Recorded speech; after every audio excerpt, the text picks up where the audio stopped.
Hey, I'm Dan. I'm a retired United States Marine. I spent 7 years in the infantry on the first part of my enlistment. Then I made a lat move over to EOD, and I spent 14 years doing that.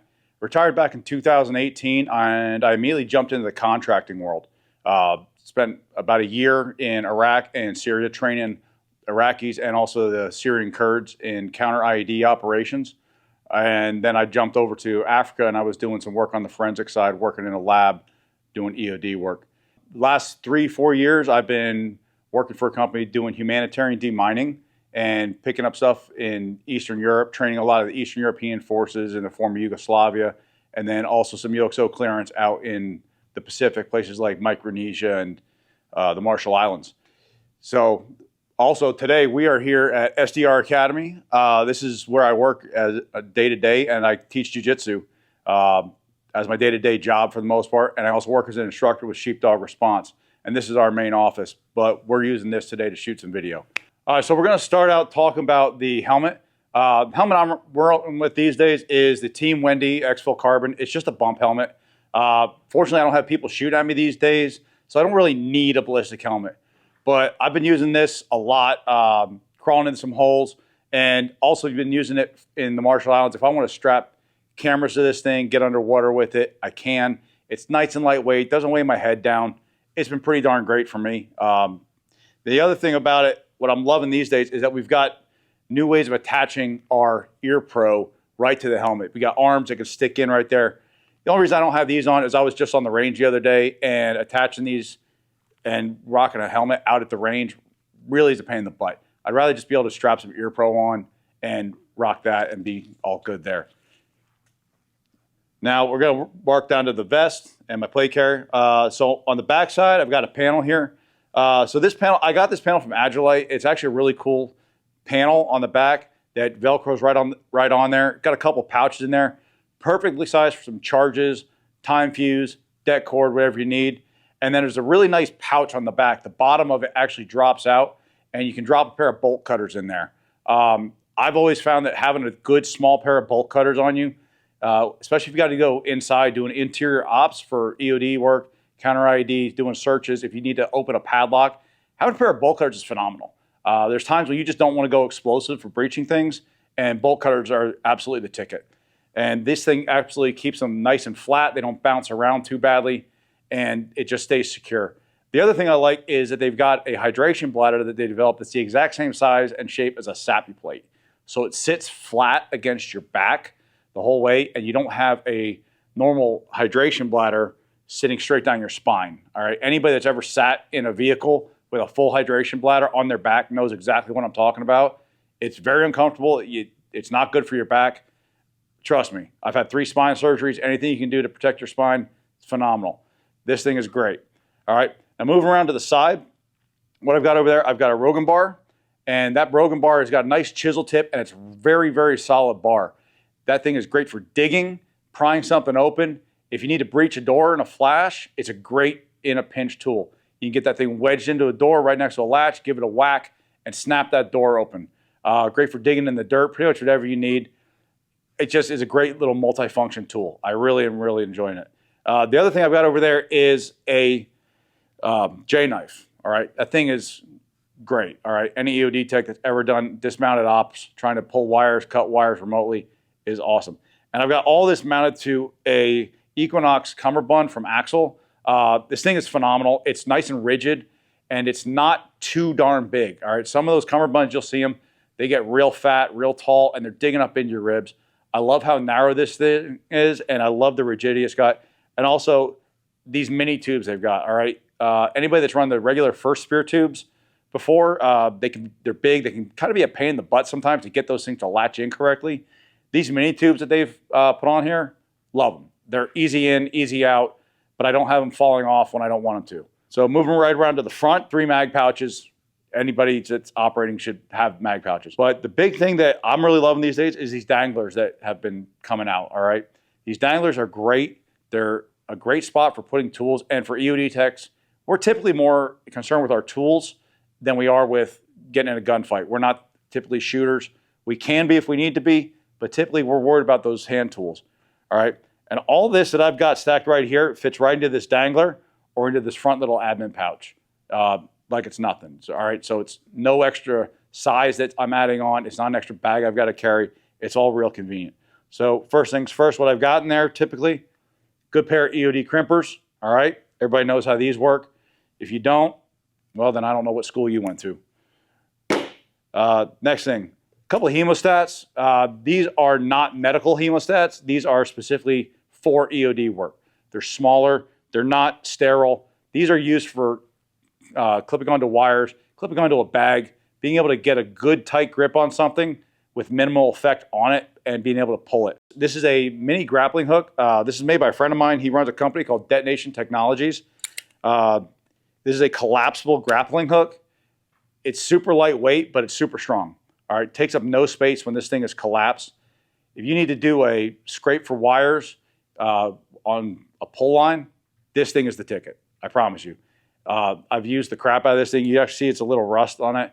I think this is from the first batch they put out about 10 years ago, and this thing has held up. It's been to Iraq, been to Afghanistan, been to Syria, been to Africa, and it's still going. All right, and I have literally never had a single problem with this thing. And this thing collapsed down into one flat piece. And one more thing, no EOD tech should ever be without a pull line, okay? If you're doing dismounted ops, guys, you got a truck available to you where you're operating right out of your truck, you can carry whatever you want, all right? You can have big rope reels, you can have pulleys, you can have your hook and line kit, all that stuff is available to you in a truck. When you're dismounted, guys, it's what you can carry. Carrying a big rope reel is just gonna suck, and I really don't recommend doing it. Ounces equal pounds, pounds equal pain, right? So what I've got here, this is just a nice little rope spool. And what I've got on here is a line. This stuff is called Amsteel. It's been around for a little while, but it's a static line, very, very strong. And I've just got 1/4 inch on this thing. And I think this stuff is rated to about 4,000 pounds of test.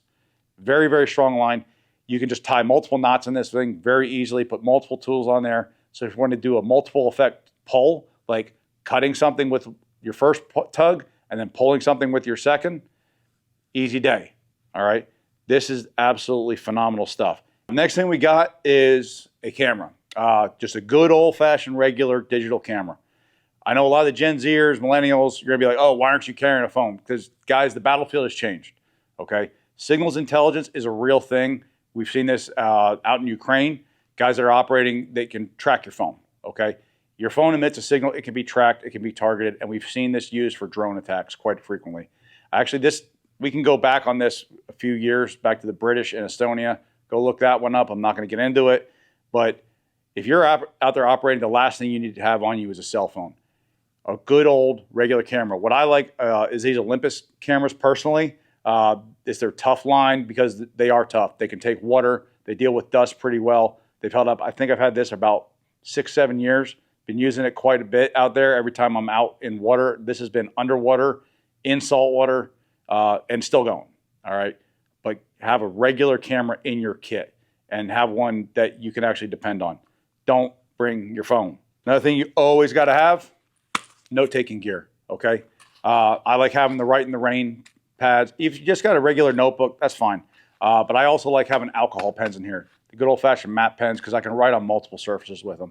I can write on almost anything. If I've got the laminate sheets, if it's like a patrol overlay, something like that, I've got my matte pens available. I've got a regular ballpoint pen as well, just for whatever I need to do. But writing down all your information, if you're going out there, you have to generate your reports, especially if you're in a hurry. It can be a real pain in the butt if you got to jot down stuff real fast and get off the X. Having some note-taking gear that you can write stuff down while it's still fresh in your brain is a huge asset, okay? That way you don't go back. You're trying to generate a report and you're guessing, going, oh, geez, what happened next? Or where was I? Got your grid squares. Everything should be notated down in your writing material, all right? And all this kind of fits into, I've got a nice pouch right here. This is another one from Axel. This is our burrito bag, all right? And I'm loving this thing, guys. It's a cool little bag. It's very low profile, and I've got it sandwiched right between my mag pouches and my vest right there, if you can see it. And the really nice thing I'm loving about this thing is it's got zippers on either side, and it's a pass-through. So I can, either hand, I can access that pouch. I can put something in there. I can use it as a carrier. If I've got a long item, say I've got a drop charge that I need to stick in there, I've got it. It's super nice. It's super convenient and adds like no size to your kit. Because again, ounces equal pounds, pounds equal pain. Next thing, belt. Now there's a lot of debate about this stuff with the belts. When I came in the Marine Corps back in the late 90s, we were all rocking suspenders, H harness, and we just called it a war belt. Had everything on that belt. We didn't have plate carriers. ESAPs, they weren't a thing. So now we've seen kind of a blend. We went from belt only with a little H harness to putting everything on a plate carrier with no belt. And now what we're seeing is we're kind of trying to streamline that. I talked about the Stay Puft Marshmallow Man before, right? Or that Michelin Man effect. Everything was on the vest, and it was huge. It was awkward. No one liked it. Having a belt now is a phenomenal way to add to your kit without adding a ton of size to you. All right, it lets you get things down on your waist and get them out of the way. So on my belt, this one is from Wilder Tactical. They were kind enough to send these out to us, and they're phenomenal. I've been rocking this thing for about 6 or 8 months now, and it is a really, really great belt. I beat the snot out of this thing pretty much on a weekly basis. I'm just running a nice hard hanger over here, and I've got a holster that's mounted on the side with a nice little leg strap.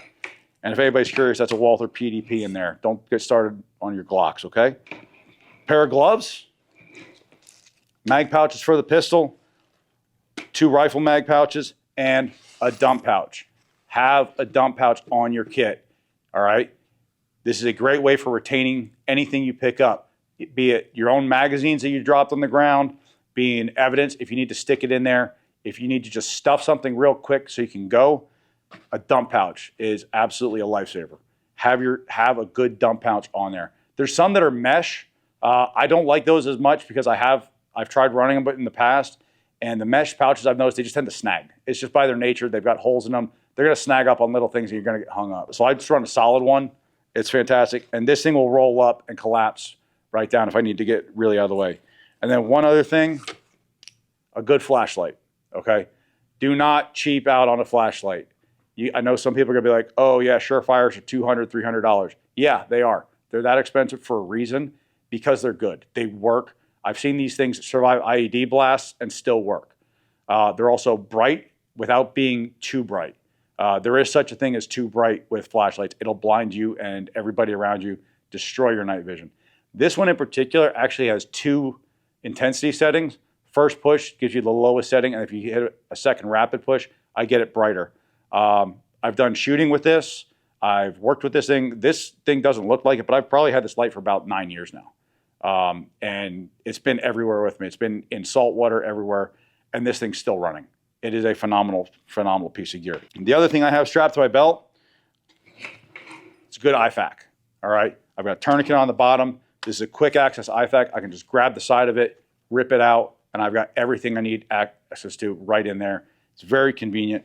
And I've also got it marked with a big red X on there as well, all right? Anybody that sees us knows immediately that's your IFAK. You get hurt, the old SOP was you use the IFAK of the person that's injured, all right? You don't want someone that's got to work on you to be able to have to search for your kit. It's marked. Make it visible and very obvious what it is. The next thing is the rifle, all right? Now this can be a very divisive factor because people will nerd out on rifles, how their rifle should be set up, what they like, LPVO versus holographic versus red dot, and barrel length. For me, guys, and this is just what I prefer. I'm sure other guys have different things that they like. My general purpose rifle, this is a 13 9-inch Geisley barrel rifle that I built, and I've got an Exigent Defense 556 Fireteam 556 can on this. Got a Cloud Defensive light, EOTech, and a flip to center magnifier right here as well. I have run LPVOs in the past, and I find for most things there may be a little bit more than I need. But a holographic sight that's nice and tough, durable, and a good magnifier really does fit the bill for 90% of the things that I'm doing these days, and for 90% of the situations that I've ever been on. You're not in combat 90% of the time. You're not shooting out 600, 700 meters. Most of your stuff is 100 meters and in, 300 meters at the most. Even out in Afghanistan, we would get engagements at 400, and you can easily engage targets with something like this out to 400 meters if that's your concern. One last thing. I did forget this. This is just an extra thing that I like to do. A good knife, all right? I do carry a folder knife on a daily basis. Folder knives for an EOD tech are phenomenal. You can use it for a lot of things, cutting deck cord, cutting time fuse, things like that. But I am a huge fan of having a good fixed blade knife. All right, there's nothing on this thing to break. There's no hinge to break, there's nothing to snap. And if I need to, in a pinch, apply leverage or pry something open, I can do it. I'm not looking to go in and cut people's throats with this. That's not the whole point. It's a tool, just like anything else. And I have used knives very similar to this one for digging IEDs out of the ground. I know some guys will probably beat me up for that one, but I've done it. It's all right. All right, guys, so to wrap this up, we got lots of kit out here, okay? Get out there, find the kit that works for you, okay? Not everybody's kit is gonna be the same. Get out there and test stuff. You're gonna have to spend good money to get good gear, all right? If you're gonna actually use it, get out there and spend the money and get your kit. Also, you've gotta train with your kit, all right? If you don't train with it, it's just a paperweight, guys, all right? This stuff, yeah, sure, it looks cool sitting on a wall somewhere, but it's not doing you any good if you don't know how to use it. If you ever did get in a situation where you need a plate carrier, you need to be able to move in body armor, shoot, move, and communicate while wearing all this, and you've never done it before, you're going to be useless. You're just going to be a liability to you and everyone around you. And one last thing, I got to shout out Axel Advanced for having me out to do this thing. They provide some of this gear, and it's been phenomenal stuff. I've been able to test it, put it through its paces out on the range lately, running and gunning a little bit just for fun, and it's been phenomenal. So, guys, thanks very much. Get out there and train.